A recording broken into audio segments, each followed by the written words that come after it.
Hi, friends. On a Thursday, it's OGP, the One Giant Podcast, as I come in, Adam Armbricht, one of your hosts, Andy Makowitz, not with us today because this is the proverbial when the co-host is away, the other will play.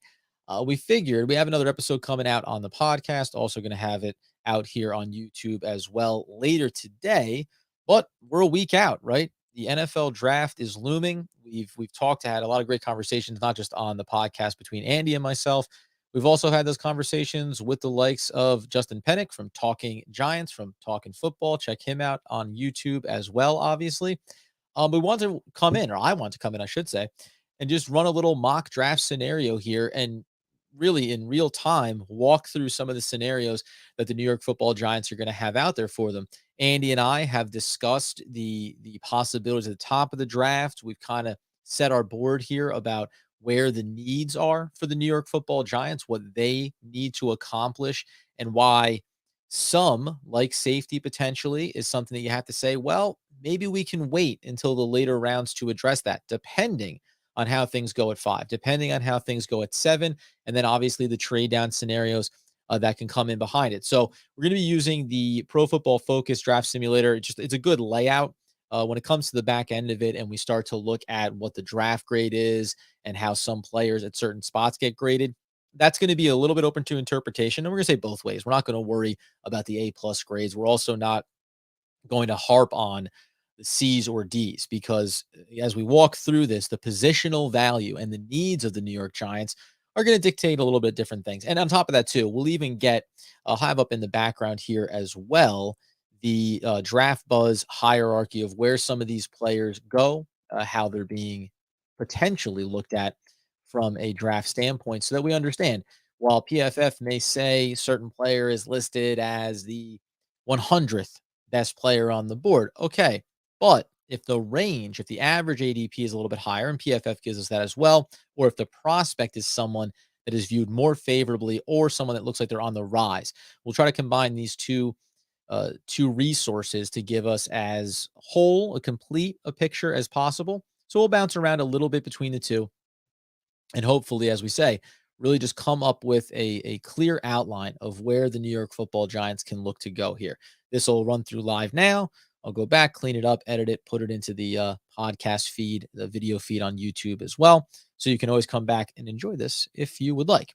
In the meantime, though, let's go ahead and just open up, obviously, get our draft board up here, get our bonus scrolling out of the way, and start to really dial ourselves into this picture, what it looks like. We're already inside of it here, ready to kick the draft off. And let's take myself fully out of the screen here just to start things out, fire off the draft quickly through. And the first thing that we can do here is just go ahead and bring ourselves nice and tight and just take a look at the fact that we saw. Now, this still says Aiden Hutchinson. There's been some conversations, depending on what you're following here, that tell you that maybe the tides are turning and Hutchinson isn't going to be first. Some of you suggested Trayvon Walker could go up to the Jacksonville Jaguars. He is the untapped, feel like you're scratching the surface of what he could do, where Hutchinson is obviously the proven commodity coming out of Michigan. This is an interesting one. So it takes one of the things that we were going to debate about at 5 and at 7 as you work through the board. You wondered what would the Giants potentially have options for. In this scenario, Ahmad Gardner, the number 1 cornerback, is gone to the Detroit Lions, and that's a guy that I would love to be available for the New York Football Giants. And then the other one is, the other one is going to be Kayvon Thibodeau, who goes to the Jets at 4. So just like that, when the Giants come up here, they have every single option on the table when we talk about, obviously, the offensive line, but the other players, the other key positions of need are now off the board. So you have to start to wonder, now, could Trayvon Walker be a viable option? Certainly. We've heard talk about Jermaine Johnson. I don't know how much teams are going to look at age of certain players. We mentioned yesterday talking about defensive tackle. Is 23 going to be 24 years old? Is that too old for a team in a rebuild where some of their best football, some of their rookie contract football is going to be played in what could be relatively meaningless games, and then you're going to come back around and say, okay, we we're going to have to re-up them at 27, 28 years old to a big deal if they're having success. What is the ratio there of getting the best football out of some of these players? But when we look over at it, we obviously see we've got Charles Cross, we've got Equanu, we've got Evan Neal, and then depending on where you land on it, Andy would tell you, Kyle Hamilton can get the heck out of here. But this is where, so you have your choice. I think when you come up at 5 and 7 here, the smart thing to do is going to be to say, well, the first thing I want to accomplish is getting the guy that I want. We've seen some different, different giant pundits have speculated on who the number one player is. Listed here, Evan Neal is the third best. Some suggest that Charles Cross could be the best long term and is just about developing and getting to see what he can do in run protection, something they didn't have to do a lot of at the college level. In some regards, you can pick your poison here, whoever you like. It's fantastic. The only thing that I would say here is if we talk about trade options, you coming up at the top here, 11 options on the table. You see that the Jets would be willing to come up. The New Orleans Saints are willing to come up. The Packers, the Bills, the Buccaneers, and on down the line, all the way into some much later round opportunities that would involve a lot of high draft capital in future drafts. That being the case, though, I wouldn't mind necessarily, like, New Orleans isn't a bad one to go to. For all intents and purposes, we want to get our guy. So let's just say, in this moment right now, I like Evan Neal. That's who I'm going to draft. So he comes off the board. And then when we go back across, we see it was Equanu right in behind him. So Charles Cross remains on the board. But now at this spot, unless you were thinking you're in love with Hamilton, and even at that point, I don't think it's a smart move. You obviously could go with a Trayvon Walker. I really like him.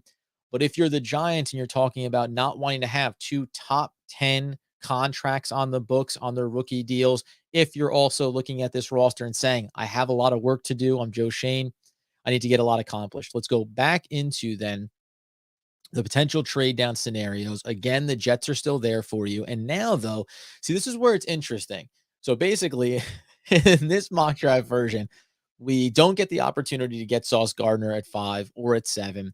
We also take our tackle that we like, but in doing so, the options in behind it are few and far between. Now, I'm assuming that the Jets are maybe looking to come up for that extra tackle, or maybe they're looking to come up potentially for, as we look over at the draft board, could they be interested in coming up for, do they want Hamilton? Do they want to go after their wide receiver of choice? That could be an option for them as well.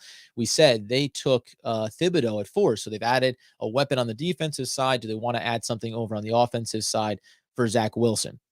I mean, listen, it's next door here, so I guess, there's some hesitation around it.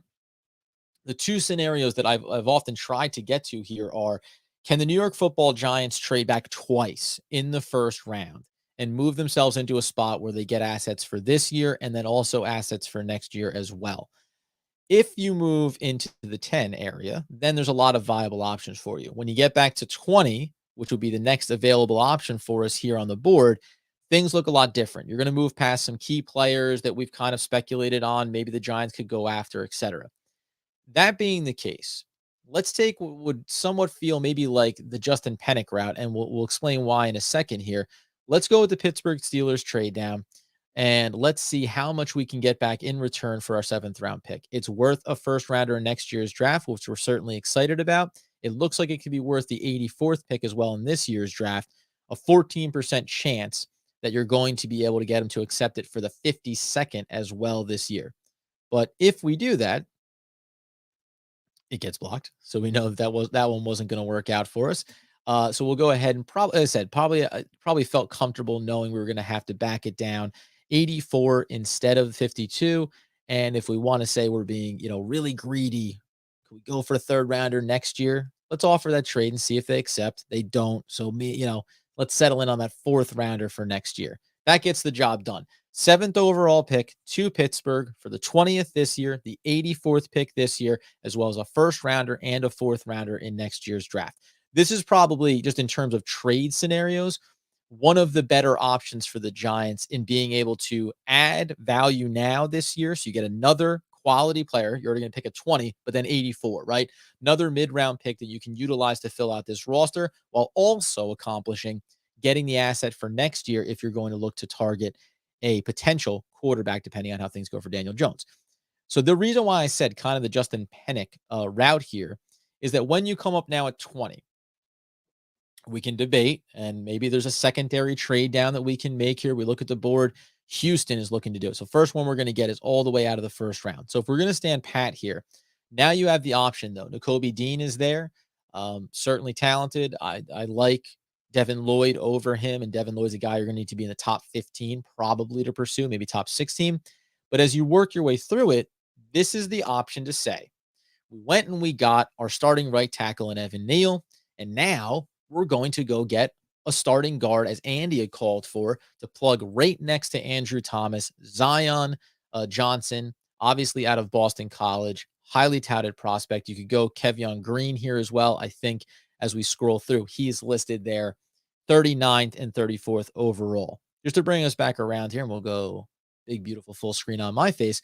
When you go over to Draft Buzz, just to give the comparison here, though, I thought it'd be worth, say, going to offensive line, and then we're going to talk about just these two prospects very quickly here to flesh it out. When you're over on, so this is why the grades be darned when we talk about the backside of the grade here on PFS, because Kevion Green is listed as the 5th best offensive lineman in this draft class. If you're talking about Zion Johnson, you have to go all the way down to being the 11th best offensive lineman, an overall grade of 85.9. So that's the difference here for me about where you want to play, where you want to make your play here in this draft. His average ADP is 35.6 for Zion Johnson.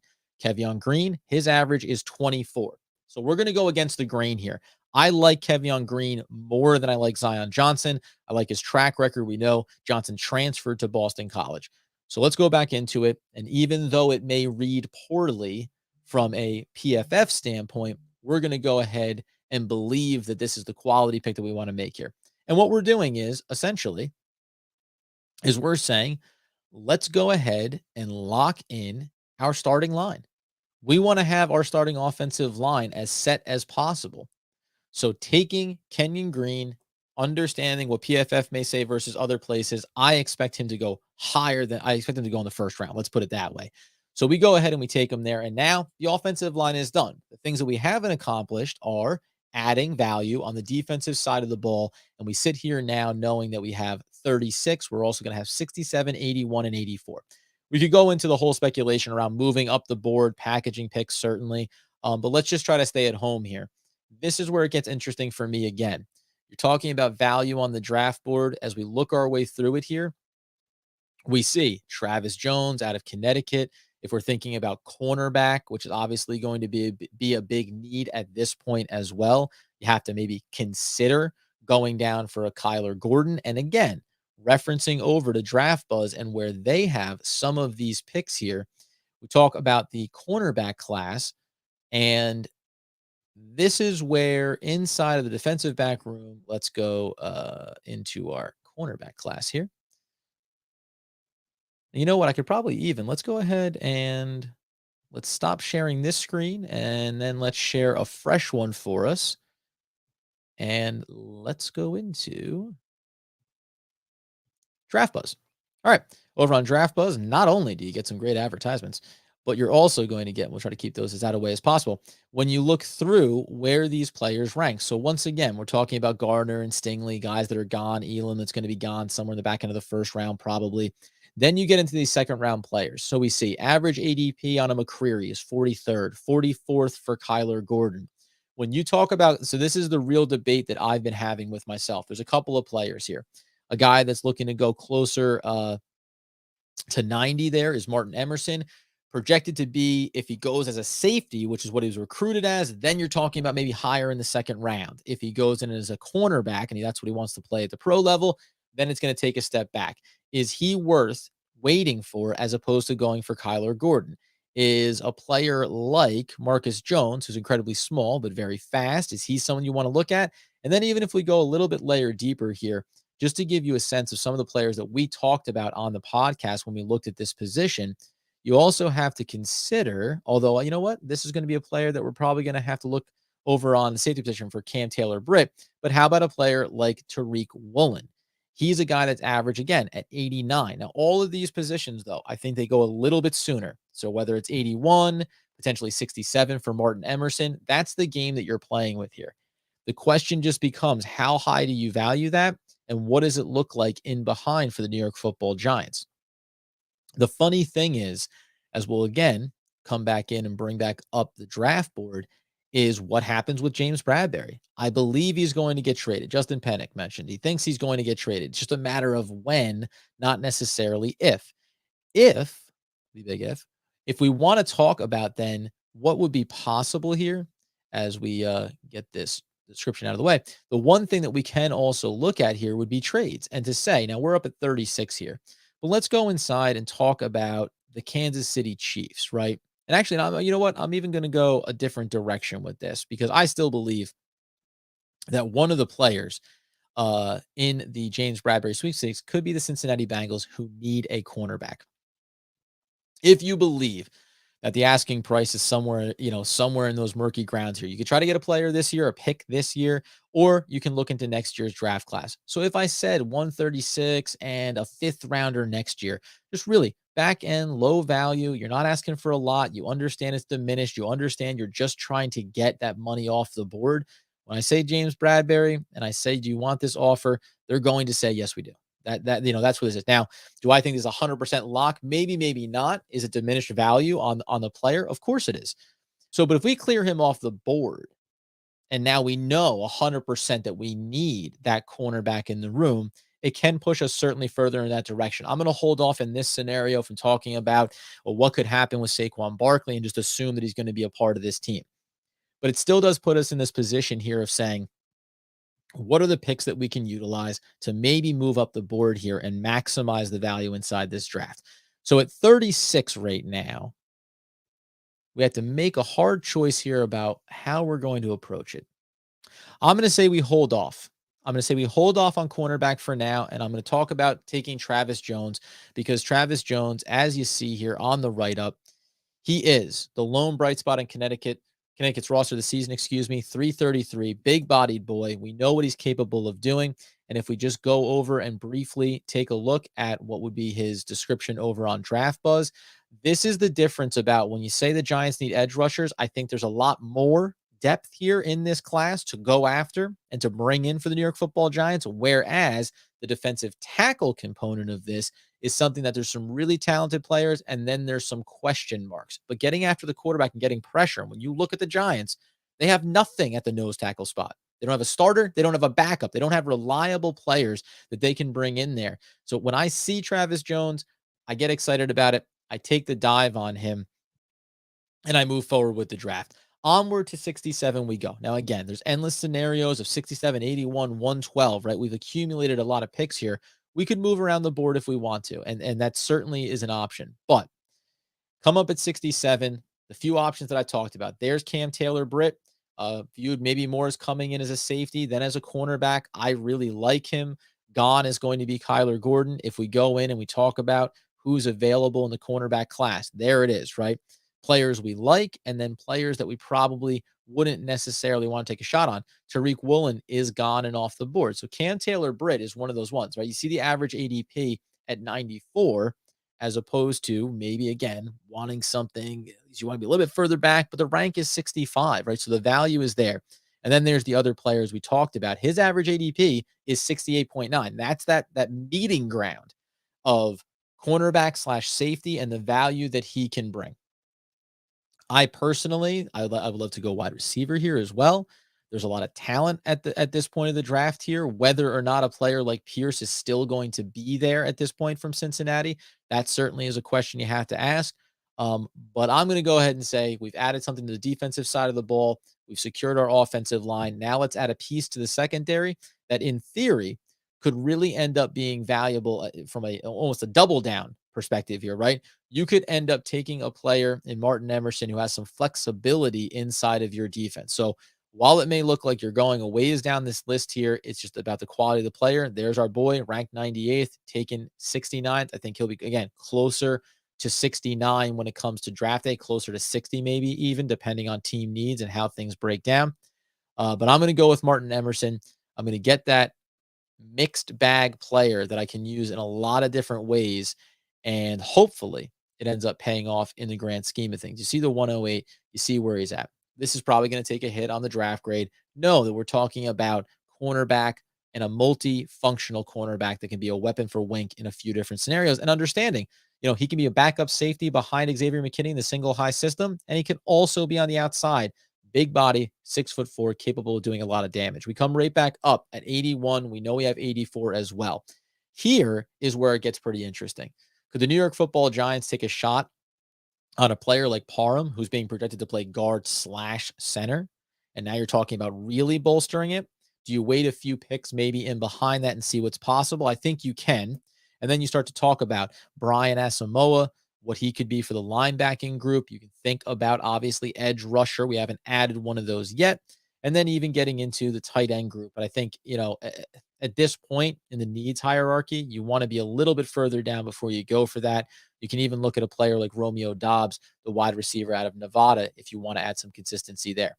But Brian Asamoah, listen, again, when you think about what he's capable of bringing to the table for the New York Football Giants, he's going to add a weapon in that linebacking room.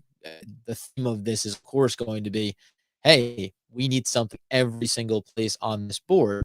But if you go in, I just want to see if I can get up inside linebacker profile, 83.5 over on Draft Buzz, talking about a guy that's projected to go somewhere around 90. So we're right in that range. Get a pretty consistent grade across the board. The thing I don't like is he's only 222 pounds.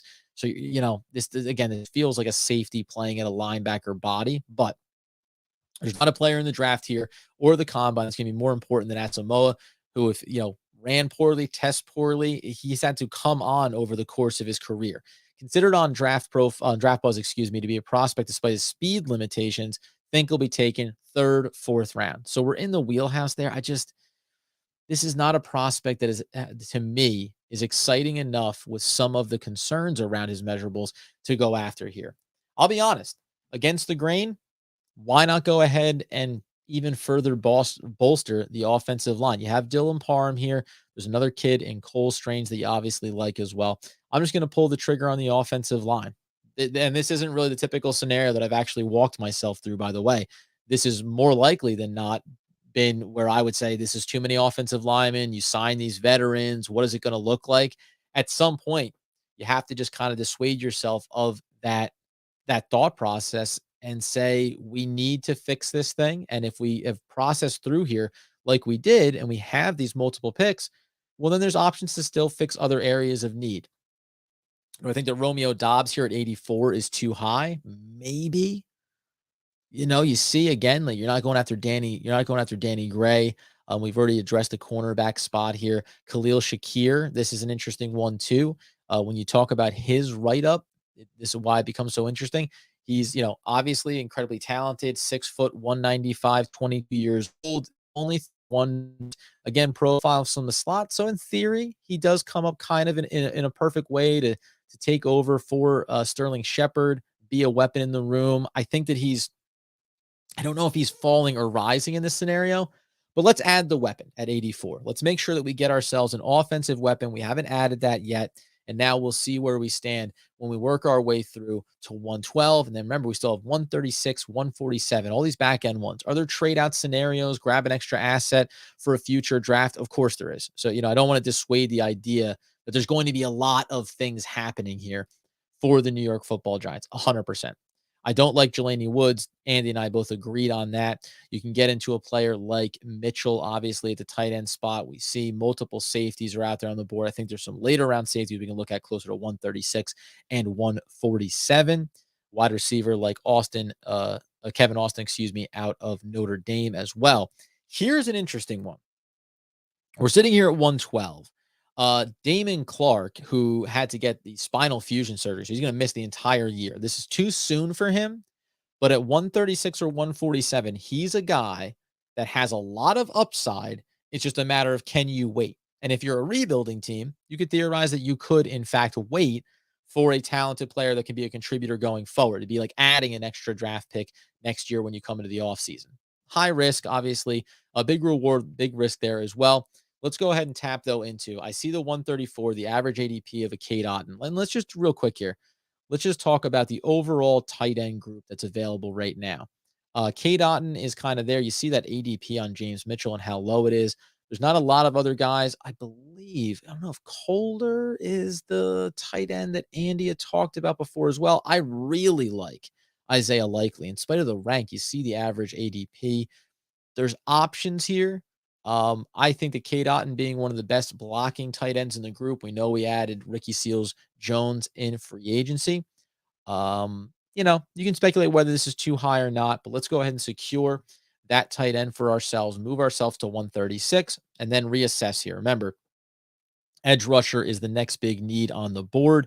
I want to dial that up. I know we're going to speculate about, is it too late? Well, guess what? This is the big one that I was hoping for. I mentioned him in our defensive tackle room because he plays at 6'6", 319, maybe even 6'7". He's a big boy, but he is an edge rusher. And if we're talking about the versatility of a Dexter Lawrence, if you add a player like Owazariki, try to get that right, you're going to be then be talking about maybe you can kick Dexter Lawrence inside over the nose tackle. Maybe you can have this rotational cast there. We already added a defensive tackle, but who's the depth in behind Leonard Williams and behind Dexter Lawrence? What if you're not bringing back Dexter Lawrence in next offseason?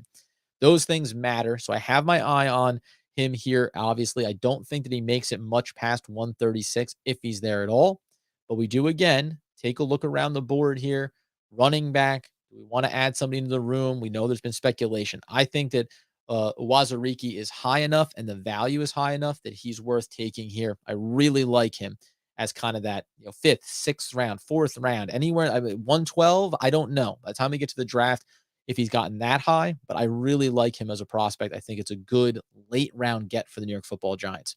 At 147, again, is running back on the board here. Tyler Algieri, slow, doesn't necessarily have the great 40 time, does everything else great for you. Pierre Strong, another quality player there as well. Just want to roll through some of the other options here. Linebacker could be on the board. I'm not a huge fan of McFadden there either. And then you get into some other linebackers a little bit down the line here. My general consensus here, and I believe me, I got my eyes on a Bo Melton, if I'm being totally honest. Staying at the top of this board here, I think it's okay at this point to say who is a running back that we like, who is a running back that's going to be able to come in and contribute for this team and potentially be a contributor going forward when we talk about moving on from Saquon Barkley, whether it's in a trade. We've heard about Cook. I think we said it with Justin Pennick, if you're going to be drafting a running back high, and that means top 100, then I do not want to see Saquon Barkley on this roster. If he is still on the roster, then we can talk about the other options that you have out there on the board. Pierre Strong, just to give a little extra highlight here, you're talking about a player out of South Dakota State. He ran a 4.37. He's got the speed. He certainly is he's going to be not necessarily the guy you're going to use out of the backfield as a receiver, but he has that burst. He's a good runner, also a pretty solid pass blocker as well. Run blocker, not a good pass blocker. So you're splitting hairs a little bit on him. He doesn't necessarily. Once upon a time, 2.5, 3 weeks ago, I was excited about him. Now I look at him a little bit differently. If we're talking about, again, a player out of BYU like Tyler Algieri, I like him. Again, pass blocking is pretty good. This is the tricky part. I think it's a good time in the draft to take a running back. The question is, will you reach down a little bit for a player that you think is quality? Andy really likes taking Hassan Haskins because he does everything pretty darn well, including pass blocking, solid receiver, and a heck of a running back. When we talk about him in the spectrum of where at least PFF has it, let's just dial up these running backs real quick before we close ourselves out with two more picks at 173 and 182. Here's who we have, right? So you're talking about moving through them. Kieran Williams, he's also a slower back. He's dropped tremendously in this draft class. Zonovan Knight, we talked about him a little bit along the way. Players that we liked, though. Tyler Batty is who I had looked at. And then there's Hassan Haskins. So if you talk about waiting it out until 173 and then saying if either two of those backs are there, you feel pretty good about it. I think that that's comfortable. And this is on the idea that Saquon Barkley is a part of things. So you feel like you can push the pause button a little bit there. If we move past that, though, then you're really just looking at some of the other places that you can strengthen this team. We didn't officially add a safety either in this draft room. So let's list up the three things that we want to do here. We want to get a running back in the room. We also want to get a safety into this room. And I can argue that I wouldn't hate if there's a linebacker option or a wide receiver, right? So these are the four things that we want to address over the last three picks. And I have another offensive line can obviously be included in here. Um, among these players, the first one that really jumps out off the board. I mean, listen, Josh Johnson has fallen a little bit, certainly. And then you got a player like this, Verone McKinley III, who Andy really liked at the safety position. Average ADP is 156. You know what? Let's start there with that. Let's pull the trigger on him. Let's add another defensive piece, and let's see where we end up at 173 here before we close out. These mock drafts never go quickly. I always end up processing through way more information than I need to, probably, but it is a good practice about how much the Giants can accomplish with just one, sometimes two moves, right? One trade back and then one trade with James Bradbury, and suddenly you put yourself in a pretty good spot. Here's the big question. Now Hassan Haskins is there on the board. We no longer have the option for my guy at the running back position, it looked like, just confirming. Yep, so he's going to be gone. The other thing is, and, Bo Melton was certainly somebody that I listed amongst there as well. And let's just talk about inside offensive line as well. Okay. So when we sit here with two picks left to go, you can go offensive line if you want. There's a lot of talent there. I think we've already spent some high draft picks. Oh, Tyler Batty is still there. See, I'm a fan of Tyler Batty. He is a guy that I think is capable of impacting this team in a couple of different ways. I'm not saying that he's the best option that I would look at. I'm just trying to see here if we can just get his quick one up. Tyler Batty, you know what? I had been higher on him, but he's actually not the dream pick for me at the running back spot. Trying to remember. Oh, you know who it was? It was Mr. Letty Brown out of West Virginia. I really liked him. And if we go back into here, let's just see if he even exists on this board. And if he does, how far down do we go before there's an opportunity to get him? And I'm going to be honest with you, man. At this point, if we're talking about keeping Saquon Barkley, I'm not even terribly concerned. We have Matt Breida there. So I'm going to go with the guy that I've been talking about. I want him. He's been moving slightly up the board here. You see him right here. I get the rank. I get the ADP is 192. Maybe it's a little bit high. I think it's an incredible value pick. I think the Ontario Drummond will be a real asset for this football team. I want him. I'm going after him. Judge me if you want. I'm okay with it. I really like him as a prospect. I think, again, I would take him as high as 147 in this draft. So from that standpoint, I think that I still got incredible value there. The other one that we're now looking for, which may have been taken, that was going to be Wattenberg, who would represent another offensive lineman that you could add into this arsenal in the event that he's gone, which he is. We'll go ahead and clear the board one last time. Let's just roll through. Who do we see? Centers, guards. We could go for more offensive line help if we wanted to. I thought that I maybe caught Devontae Price. And there it. Listen, at this point here, you want to add in a Hassan Haskins because of how late he's showing up here. You could. The other one was going to be the safety position. Here is Leon O'Neal Jr. So for me, I would wait and take Leon O'Neal Jr. before I would take Walker. We did that for Andy. A little tip of a hat to him. And then that way, when you come up here, you give yourself a better opportunity to either look at a running back or another position of need. I come down, I see Jack Sanborn, who I like out of Wisconsin. I think that he is another quality back that you can add into that linebacker room for some more talent.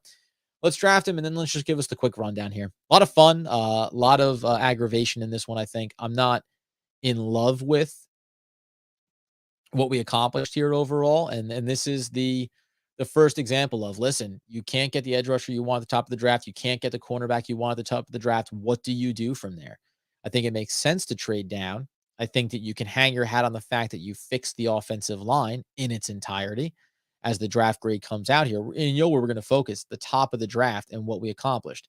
Again, perfect example, right? Kevion Green saying that he's a C- when you take him at 20, disagree with that, right? But we get Evan Neal at 5. We trade back with Pittsburgh. We know we get a first-round pick next year, a fourth-round pick next year, and we also got 84 in this draft. Travis Jones, absolutely love it. Here's a great example, 67, right? I said this is a guy that could go high in the second round if he played at safety. Because he's playing a cornerback, they're going to absolutely destroy that selection. Would I rather take him at 81? Yes, I would. But you can think about a number of different cornerback options there. But I like everything about these first three picks. I'm okay on the fourth pick, coming in there at 67 with Martin Emerson. I absolutely love Dylan Parham. I absolutely love taking Cade Otton at 112 and securing that blocking.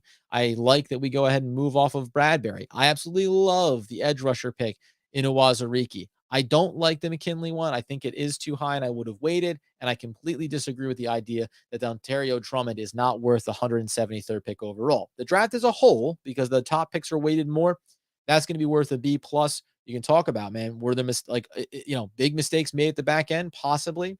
And maybe even more importantly, would you package up 182 and 147 to get yourself up closer to another pick around 115, 120 area and just target a player of need? Of course you can. This is just one of a number of scenarios that we can run through. In total, we secured ourselves a starting tackle, a starting guard, a starting nose tackle on the defensive side of the ball. I think a player in Martin Emerson that can be a contributor slash starter there at 67. Parham could come in and immediately push Feliciano at the center position or the other guard role as well. Khalil Shakir, again, maybe this is a player that's going to be ready to step in and take over. And if you think about Shakir and you think about Ontario Drummond, those are two weapons that you walk right up into this rotation here when you move forward, potentially moving off of a Darius Slayton. Obviously, the potential of moving off from a Sterling Shepard in relatively short order. So I like bringing those guys in. Cade Otton, great blocker. You already have a weapon in Seals Jones, even though he's not, the perfect veteran tight end to bring in the room. This is a good, not great. I would even say the B plus grade. I might say B minus here. There's some things that I want to do, but the bottom line is, I added what? Two starting offensive linemen. I added a starting defensive lineman. I added a contributing, maybe starting cornerback there in Emerson. I added a starting tight end in Cade Otton. And then I added weapons. I added an edge rusher, a linebacker in behind the things I already did. It's good, not great. Just one of many of these scenarios that we can talk about when we try to work our way through what we think could be an option here for the Giants to trade down out of one of those picks at the top of the draft. There's a far better version of this, and I'm going to get to it. I'll showcase what they can do potentially with Saquon Barkley as far as a trade scenario goes, and then where they would look to replace him. And ultimately, the back end here, I think that these are guys. I talked about Carter Coughlin a couple of years ago. I'm talking about Ontario Drummond now in this one, among other players.